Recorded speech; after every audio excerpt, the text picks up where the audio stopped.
এখন এসেছি ভোড়াখাই। আমরা এখন এসেছি পঞ্চায়েত নির্বাচনের যে পরিক্রমা আমরা করছি, আপনারা দেখছেন, সেটার অঙ্গ হিসেবে আমরা এখন এসেছি শিলকুড়ি চাতলা জেলা পরিষদ আসনে। এখানে যুগিপাড়াতে আমরা এসেছি। এখানে কংগ্রেসের একটা জনসভা চলছে, স্থানীয় ঘরোয়া জনসভা। এবং এই সভায় আমরা এখানে পেয়েছি কংগ্রেসের প্রার্থী এই আসনে যিনি দীপালি রবিদাসকে। তো আমরা দীপালি রবিদাসের কাছে কিছু কথা জানতে চাইব। আচ্ছা, এই যে জেলা পরিষদ আপনি কংগ্রেস প্রার্থী হয়েছেন, আপনি রাজনীতিতে আপনি এই আসনটা আগে বিজেপির ছিল, এই আসনটা নতুন আসন হয়েছে, ডিলিমিটেশনের পর অনেকগুলো জায়গায় পরিবর্তন করার পরে এই আসনটা হয়েছে। এবং এই আসনে কংগ্রেসের প্রার্থী দীপালি রবিদাসের কাছে আমি জানতে চাইব যে আপনি এতদিন যে প্রচার করছেন, আপনি মানুষের কাছে কেমন সাড়া পাচ্ছেন? প্রথমে তো আমি নমস্কার বলবো, আর এটাই বলবো যে আমি যে সাড়া পাচ্ছি, আশা করি এবার মানে আমরা জয় নিশ্চিত আছে। যদি আমরা ভালোভাবে যেভাবে ওরা বলছে যে আমরা জয় করব, মানে আমার নিশ্চিত জয়। আমি এটাই বলবো সবার কাছে যে আমার জয় হবো, নিশ্চয়ই হবো।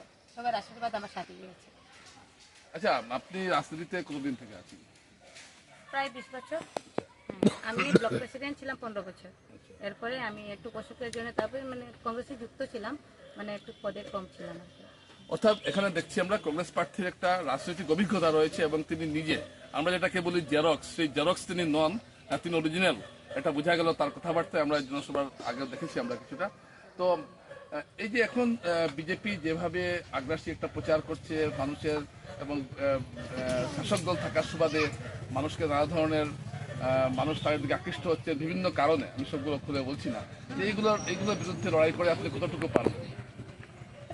বিজেপি যেভাবে প্রতারণা করছে, আমাকে অনেক আগে থেকেই প্রতারণা করছে, আমি বিজেপি থেকে ভয় পাই না, এটাই কথা। কারণ আমাদের জনতার আশীর্বাদ আমার সাথে আছে। আমি লড়াই করে আমি এই সিটটা আমি হাসিল করে নিব, এটাই আমি জানি। আর আমি ওদেরকে আমি এইটাই আশা বিজেপিকে বলতে চাই, যদি ওরা এত ভয় ওদের, তো ওরা মানে কেন আমাদের পিছে পড়ছে? ওরা যদি ভালো কাজ করে থাকেন, কেন আমাদের পিছে পড়ছেন? ওপেনলি ইলেকশন খেলার, এটা গণতান্ত্রিক দেশ, তো সবারই অধিকার আছে খেলার জন্য।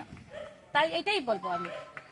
আচ্ছা, এই এলাকার যে আপনি ঘুরলেন, সমস্যাটা কি কি দেখেছেন আপনি? না সব সমস্যার সমাধান হয়ে গেছে? সমস্যা অনেক আছে, যেটা বলে আমরা শেষ করতে পারবো না। একটু আগে দাদা আমাকে বলেছেন এই রাস্তাটা একটু কাজ করে বন্ধ করা হয়েছে, এদিকে রাস্তা নেই, জল নেই। মন্দিরের যে ওরা আগের যে 5 বছরের যে জেলা পরিষদ ছিলেন, উনি বাস ইলেকশনের সময় এসেছিলেন, আয়ে ভোট নেন, এরপরে ওরা কেউ দেখে নেই। কিন্তু আমি আশ্বাস দিব যে আমি যেভাবে ওরা আশীর্বাদ দিবে সেইভাবে আমরা ওদেরকে কাজ করে যাব। আচ্ছা, এই যে আপনাদের যে আসনটা, এটা একটা অংশ নতুন বাজার দিকে পড়েছে আর একটা এই দিকে পড়েছে, এই যে একটা এতে কি যোগাযোগের ক্ষেত্রে আপনার কোনো অসুবিধা হচ্ছে না? না, আমার হচ্ছে না, কারণ আমি তো জনসাধারণের জন্য বের হয়েছি, কেন গ্যাপিং হবে? আমার জন্য ভালোই লাগছে। আমি 5টা হোক, 4টা হোক, 12টা হোক, আমি ওপেনলি কাজ করে যাই আর কাজ করে থাকবে, এটাই আমার বিশ্বাস। আচ্ছা, মন্ত্রী কৌশিক রায় এবং মুখ্যমন্ত্রী বলেছেন যে এবার পঞ্চায়েতকে কংগ্রেস মুক্ত করতে হবে। তো আপনি কংগ্রেস প্রার্থী হিসাবে এই বিষয়টা, এই যে বক্তব্যটাকে কিভাবে দেখছেন? আমি জানি না ওদের মনে কি আছে।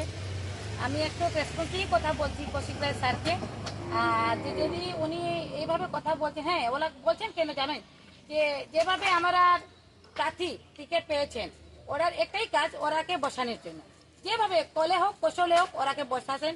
কিন্তু আমাকেও অনেক জোর দিয়েছেন, কিন্তু আমার মতন ক্যান্ডিডেট বসবো না, আমি লড়াই করবো আর লড়াই করেই জিতবো। অনেক ধন্যবাদ আপনার।